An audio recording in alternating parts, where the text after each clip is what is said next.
En aquel tiempo, Pedro se puso a decir a Jesús: «Ya ves que nosotros lo hemos dejado todo y te hemos seguido».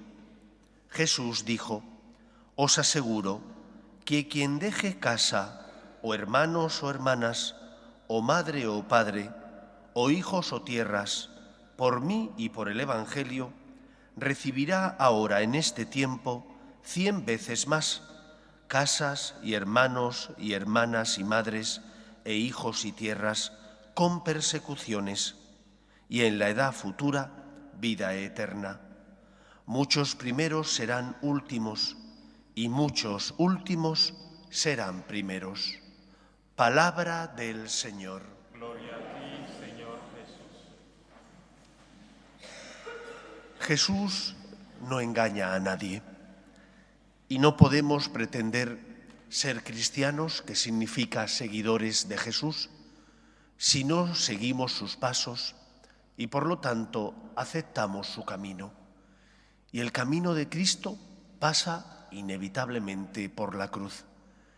De hecho, Jesús les dice a sus discípulos que quien quiera seguirle tiene que cargar con su cruz, como Él cargó con la suya, con dolor, sintiendo que su naturaleza humana no tenía deseos de hacer la voluntad de Dios, de subir al madero, de sufrir la ignominia de la cruz, pero que lo hizo para nuestra salvación.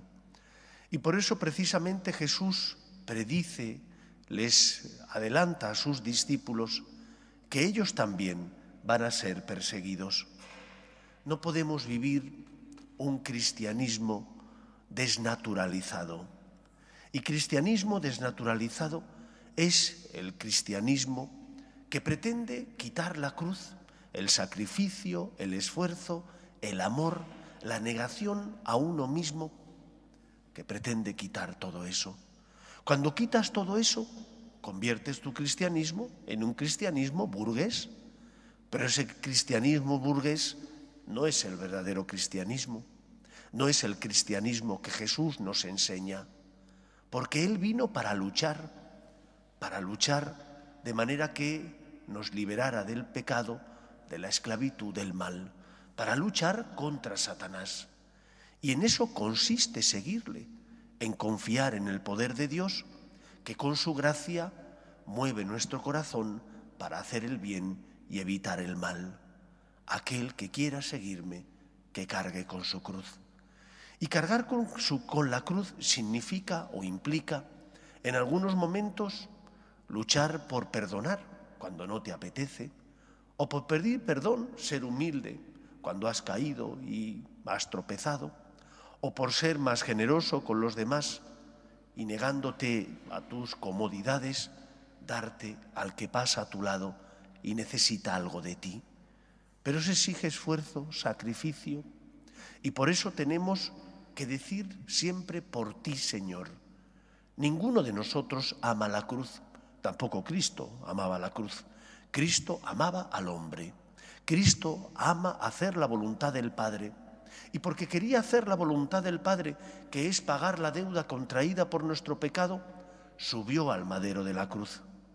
¿Y tú estás dispuesto a confiar en Él, a seguir sus pasos, a ofrecer los sacrificios que tienes que hacer para ser fiel a lo que Dios te pide, aun cuando eso exija negarte a ti mismo?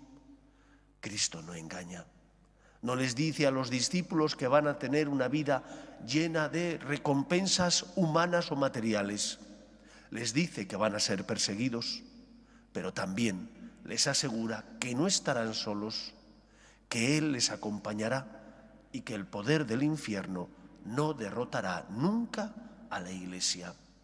Por eso salgamos de ese cristianismo falso que algunos predican y quieren vivir, un cristianismo basado en no amar, en no esforzarse, en huir de la cruz, del sacrificio, de la negación a uno mismo.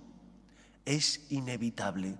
Si quieres seguir a Cristo, tienes que negarte a ti mismo, porque tenemos una espina clavada que llamamos pecado original, que nos induce al mal, a la comodidad, a la pereza, a vivir esclavizados a nuestras pasiones. Cristo ha venido a liberarte.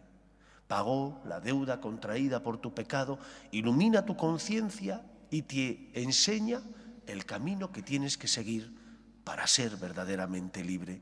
Es el camino del amor y ese camino pasa inexorablemente por la cruz, por el sacrificio, por el esfuerzo, por la confianza en Él, que es el camino que nos lleva a la vida. Pues que sea así en nuestra vida. Nos ponemos en pie.